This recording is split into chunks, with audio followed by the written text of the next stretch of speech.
Gay, él es el coordinador de Amnistía Internacional de Valencia, si no me equivoco.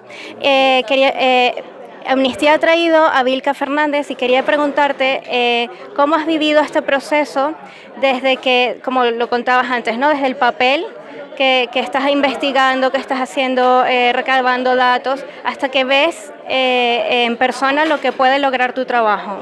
Sí, a ver, nosotros se nos asignó el caso de Vilca desde aquí, desde Valencia, y entonces, como otras veces, empezamos a trabajar sobre una persona desde la distancia, que es el trabajo de amnistía, ¿no? Afortunadamente el trabajo no duró mucho porque pronto Vilca salió del país.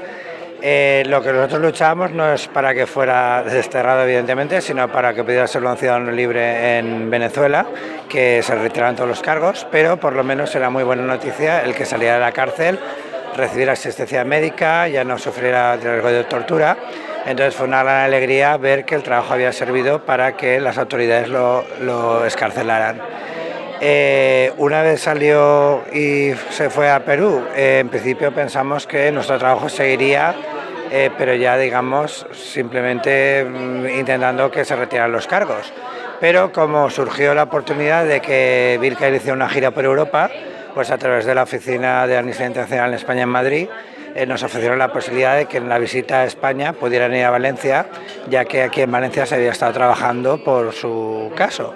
Entonces, ¿Qué cargos le imputaron?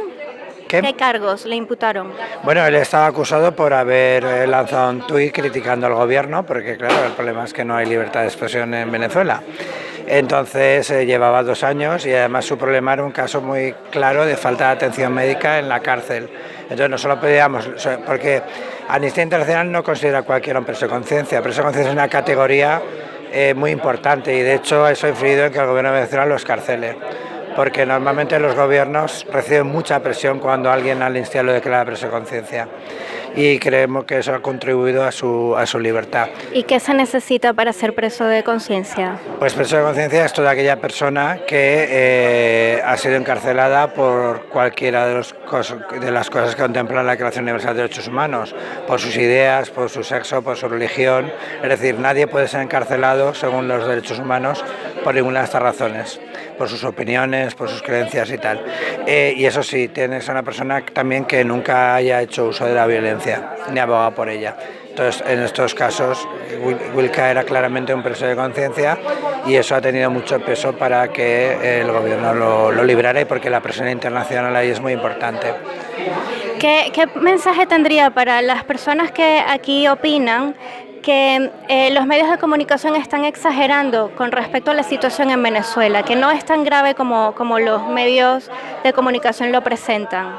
Claro, yo diría que en estos casos es importante escuchar no solamente a los testimonios directos como Vilca, ¿no?, sino a las organizaciones que trabajan sobre el terreno, porque nosotros todos nuestros informes son de investigadores que han acudido a Venezuela y que han hecho un informe exhaustivo hablando con mucha gente.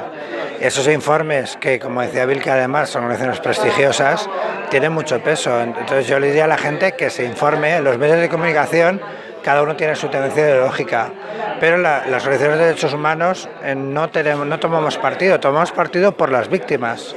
Y entonces cuando nosotros hablamos del sufrimiento del pueblo de Venezuela, a nivel político, a nivel económico, a nivel de salud, creo que eso tiene una fuerza y que se debe escuchar a las opiniones. Las opiniones independientes y prestigiosas como las de Amnistía Internacional creo que están a veces muy por encima de lo que un medio de comunicación partidista pueda opinar. Entonces hay que informarse. Perfecto, muchas gracias. A ti.